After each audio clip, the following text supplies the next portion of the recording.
Have you ever felt that pull between your faith and your intellect?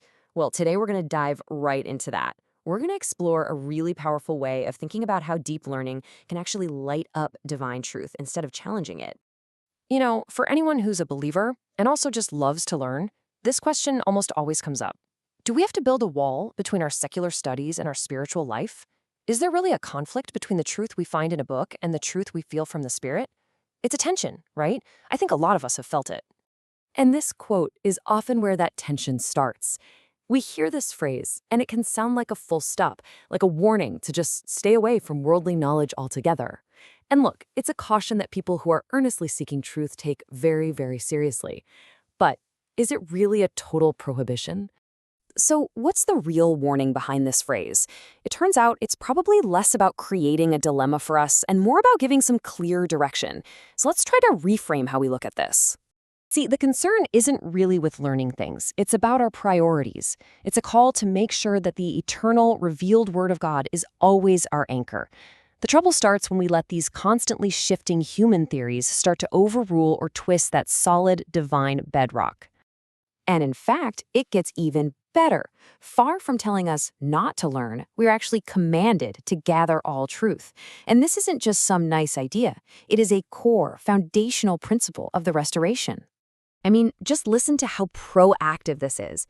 Brigham Young said it's our duty, our calling, to go out and actively search for and gather up every single item of truth, no matter where we find it, whether it's from believers, non-believers, academics, anywhere. This is such a cool concept.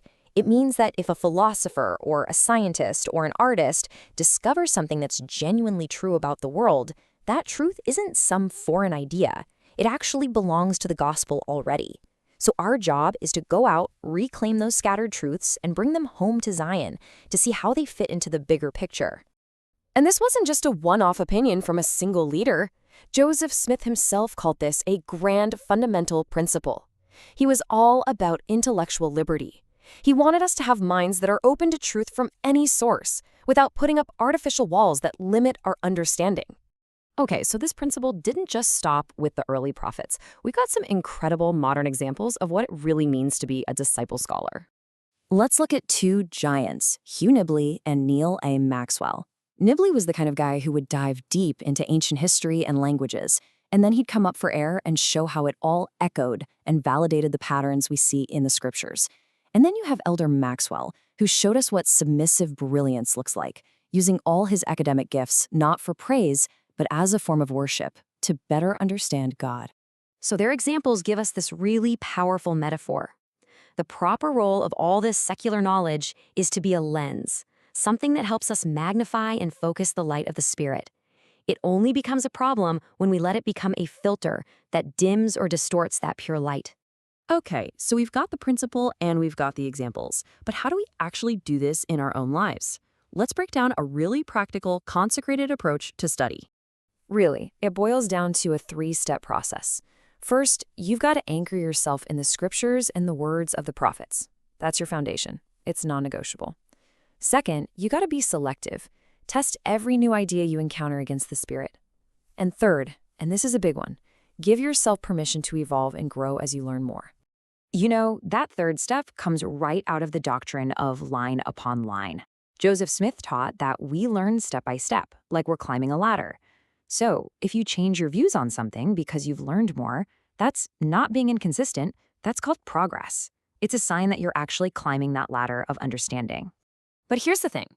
Ultimately, all of this comes right down to your personal search for truth. This whole framework, it's not the final word. It's really meant to be an invitation for you, the seeker, to begin your own exploration. So just remember, what we've been talking about are tools, not dogma. The whole point is just to be a catalyst, a spark for your personal study, your questions, and your wrestling with the Spirit to find the answers you need.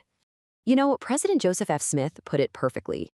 We can't just be satisfied with someone else's light. We have to know for ourselves. This whole journey, both the intellectual and the spiritual parts, it's uniquely yours. So what does this path forward look like, practically speaking?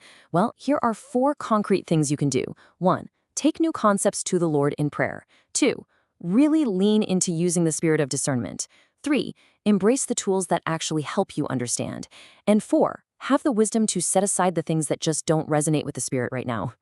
And this brings us right back to where we started. Back to that initial conflict. And you can see how it kind of dissolves, right? It dissolves when we realize that all truth is one.